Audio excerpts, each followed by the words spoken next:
예수님 이야기 9번째 시간입니다. 인생의 풍랑일 때라는 주제로 말씀을 나누겠습니다. 살아가다 보면 우리 인생 가운데 크고 작은 인생의 풍랑이 분명히 찾아오게 됩니다. 가족 속에 불어닥친 풍랑일 수도 있고, 또 우리 사업 가운데 닥친 풍랑일 수도 있습니다. 혹은 가장 친한 친구와의 관계 속에서 불어닥칠 수도 있습니다. 아니면 우리 건강에 불어닥치는 풍랑일 수도 있습니다. 우리가 만약 이런 크고 작은 풍랑을 만나게 된다면 우리는 그 풍랑을 통해서 무엇을 배울 수 있을까요? 오늘 말씀을 통해서 세 가지만 같이 나눠보고 싶습니다. 첫 번째, 풍랑은 믿는 사람들에게도 찾아올 수 있다는 것입니다. 오늘 이야기는 예수님께 사역을 마치시고 날이 저물어 갈 때쯤에 갈릴리 호수를 건너서 호수 저편으로 건너가려고 하셨습니다. 노를 열심히 저 호숫가에서 멀어졌을 때 갑자기 큰 풍랑이 일어났습니다. 저는 갈릴리 호수를 자전거를 한 바퀴 돌면서 여행한 적이 있습니다. 보통 쉬지 않고 빨리 달리는 사람들은 하루면 자전거로 돌 수 있습니다. 그런데 저는 이것저것 돌아보면서 여행을 했기 때문에 3일 정도 걸려서 갈릴리 바다를 돌았습니다. 성경에서 큰 광풍이 일어났다고 했는데 혹시 그런 광풍을 볼 수 있을까 하는 생각에 주의 깊게 살펴보았습니다. 여행하는 3일 동안 성경에서 말하는 그런 큰 광풍은 보지 못했지만 해질 무렵에 잔잔했던 호수에 파도가 조금씩 거세지는 것을 저는 보았습니다. 나중에 갈릴리 바다에 대해서 들은 것인데요. 갈릴리 바다는 보통 해면보다 200m 아래에 있다고 합니다. 낮 동안에 해수면이 태양에 의해서 덮여지다가 저녁이 되면 산 위에서 찬바람이 해수면 위로 내려와 뜨거운 해수면과 부딪혀 큰 광풍이 생길 수 있다고 합니다. 마치 바닷가에서 태풍을 만난 것처럼 매우 크고 매서운 바람이 생길 때가 종종 있다고 합니다. 아마도 예수님의 제자들은 예수님과 함께 배를 타고 가다가 이런 큰 광풍을 만났을 것입니다. 37절입니다. 큰 광풍이 일어나며 물결이 배에 부딪혀 들어와 배에 가득하게 되었더라. 예수님과 함께 배를 타고 가던 제자들에게도 큰 광풍이 일어났습니다. 예수님과 함께 있으면 아무런 문제도 없다. 다른 사람들은 고통을 당해도 나는 절대 고통이 찾아오지 않을 것이라는 믿음이 참 믿음일까요? 저는 절대로 아니라고 생각합니다. 성경 어디에서도 예수님을 믿기 때문에 고난이나 고통이 찾아오지 않는다는 구절은 없습니다. 단지 우리들에게 감당할 시험만 주신다고 말씀하셨을 뿐입니다. 심지어는 예수님과 한 배를 타고 가던 제자들에게도 이러한 어려움은 찾아왔습니다. 제자들은 예수님을 깨우며 죽게 되었다고 난리 났습니다. 오늘 본문을 통해서 우리가 볼 수 있는 첫 번째 교훈은 이것입니다. 우리 믿는 자들도 고난과 고통에 대해서 우리가 성경적으로 정립해야 합니다. 고난과 고통은 믿는 사람들에게도 분명히 찾아온다는 것입니다. 그런 성경은 우리에게 분명히 그 고난을 감당할 수 있다고 말씀하셨습니다. 그러므로 그 고난이 아무리 힘들고 어렵다고 하더라도 절대로 좌절하거나 포기해서는 안 됩니다. 절대로 삶을 포기해서는 안 된다는 말입니다. 참고 기도하면서 견디면 그 고통이 오히려 우리들에게 더 큰 축복의 통로가 될 수 있다는 것을 믿으시기를 바랍니다. 두 번째입니다.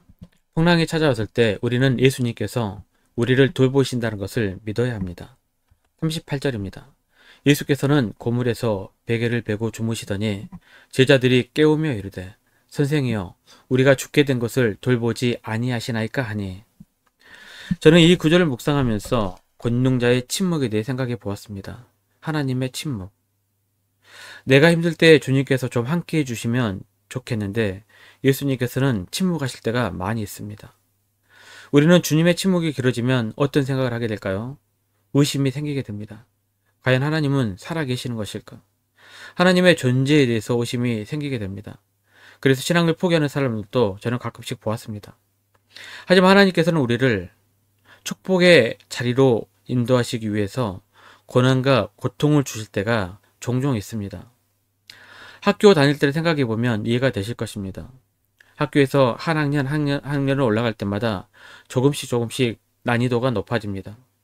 그런데 재미있는 것은 조금 어려운 난이도가 있는 문제를 풀다 보면은 그 전에 어려웠던 것들이 점점 쉽게 느껴지게 되는 것입니다.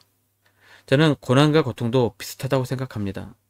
우리가 좀 어려운 일을 당하고 그것을 해결하게 되면 그 전에 어려워 보였던 문제들이, 고통들이 그다지 대수롭지 않게 느껴질 때가 많이 있습니다. 참 신기합니다. 그래서 고난을 많이 겪은 사람들은 세상을 살아가는데 별로 큰 걱정과 근심을 하지 않습니다. 왜냐하면 다른 고통이 어려우면 와봐라, 이런 자세로 살기 때문에 그렇습니다. 이것이 바로 믿음이고, 또 이러한 믿음을 가지고 있는 우리들이 세상을 살아가는 방식입니다. 저는 이것이 우리들에게 주신 하나님의 복이라고 생각합니다. 예수님께서 능력이 없어서 침묵하시는 것이 결코 아닙니다. 우리를 이런 복된 자리로 인도하시기 위해서 침묵하시는 것입니다. 만약 우리가 도저히 감당할 수 없는 어려움에 직면하게 될 때는, 거의 죽을 지경에 다다랐을 때는 예수님께서 침묵하지 않으시고 큰 기적을 행하실 것임을 저는 분명히 믿습니다. 오늘 본문에서도 예수님께서는 제자들이 거의 죽게 되었을 때 침묵하지 않으셨습니다. 능력을 행하셨습니다. 예수님께서 뭐라고 말씀하십니까? 깨어 바람을 꾸짖으시니 바다더러 이르시되 잠잠하라 고요하라 하시니 바람이 그치고 아주 잔잔하여 지더라 라고 말씀하고 계십니다. 여러분, 예수님의 능력을 믿으십니까? 예수님께서 잠시 침묵하시더라도 우리는 참고 기다리면 됩니다. 예수님께서 절대 주무시는 것이 아닙니다.